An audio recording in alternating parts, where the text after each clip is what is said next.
All right, today we're going to talk about something that drives a lot of us crazy. Innovation that just fails. We're going to break down something called the Working Backwards Toolkit, which is basically a super practical guide for actually building stuff people will use and love. So, let's just dive right in. I want you to just look at this number for a second. 95%. That is a huge number. And according to folks at places like Harvard and MIT, that's the failure rate for new products. Out of 30,000 new products launched every year, 95% of them just disappear. That's not just bad luck. That tells you something is fundamentally broken in how we usually try to build new things. So, the toolkit we're talking about today, well, it presents itself as the antidote to that 95% problem. And listen, this isn't for people who just want to put up some cool posters about innovation culture. Nope. This is for the builders, the people in the trenches who are just sick and tired of launching products that go nowhere. It's for anyone who's ready for a real, disciplined process to get results. Okay, so before we can really get into the solution, we've got to understand the problem, right? Why do so many great ideas just fizzle out? It turns out it's not random. Most failures happen for a handful of very specific and, totally avoidable reasons. The source boils it down to these 4 fatal mistakes. First, you build something for a customer who doesn't actually exist, or at least doesn't care. Second, the problem you think you're solving, well, it doesn't really bother them enough to pay for a solution.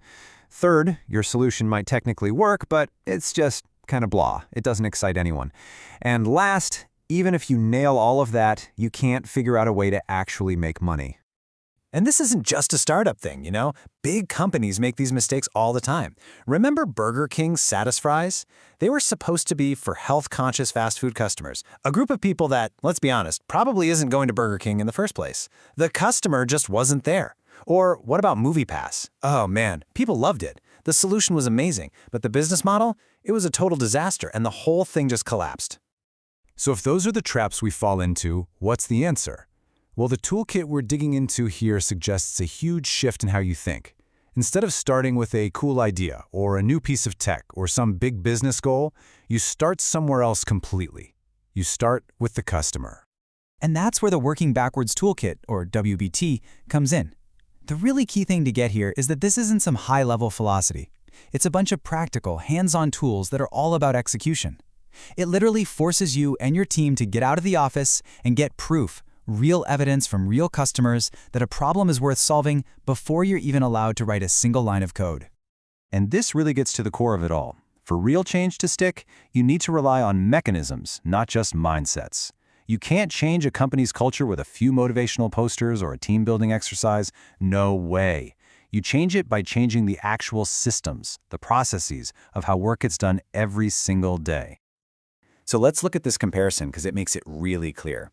A lot of companies are engineering-driven. Think of something like Google Wave. It was technically brilliant, but it solved a problem basically no one had. Other companies are vision-driven, like Tesla. But the WBT is all about being customer-driven, like Amazon's Kindle. It wasn't the most advanced tech, but it started with a real customer need. I want any book in 60 seconds, and work backwards from there. It's a discipline that lowers the risk of building something nobody wants. Okay, so you might be asking, great, be customer-driven, but what does that actually look like? Well, this isn't just a vague idea. It's a structured, repeatable process that's built on 3 key mechanisms. They're all designed to help you find the truth about your idea. The whole process is basically a 3-step funnel, and it's designed to directly fight those 4 fatal mistakes we talked about. First up, customer validation.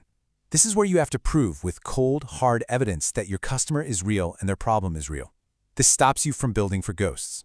Only if you pass that gate do you move on to solution validation. This is where you test if your specific idea actually delights them, so you don't build another blah product. And finally, if you have a solution people love, you get to business validation, where you prove you can build a profitable business and avoid that MoviePass trap. You need real evidence to get through each stage. So when you actually follow this disciplined process, it all leads to one really powerful outcome. It's not just about trying to avoid failure anymore. It's about systematically building for success. You're shifting your entire goal from building something that's just viable to building something that people will absolutely love. And this brings us to such a critical point. We've all heard the term minimum viable product, or MVP, right? Well, over the years, it's kind of been misinterpreted to mean, let's just launch the most basic, boring, stripped-down thing possible. The WBT argues that's a recipe for disaster. Your goal isn't just viability, it's lovability. You should be shooting for a minimum lovable product, or MLP, something that makes a customer happy from the very first time they use it. And the source material has this absolutely perfect and hilarious way of explaining it. A minimum viable product is like a minimum viable date. I mean, think about it. Nobody gets lucky on date night at McDonald's, right? You just can't expect an amazing outcome when you show up with the absolute minimum effort. You don't build a loyal customer base with a blah experience. Which brings us to our final thought. This whole Working Backwards toolkit, it forces you to take a really hard look in the mirror. It shines a light on wishful thinking and weak ideas. So the question it leaves us with is a big one. Are you and your teams practicing real, evidence-based innovation, or are you just performing innovation theater?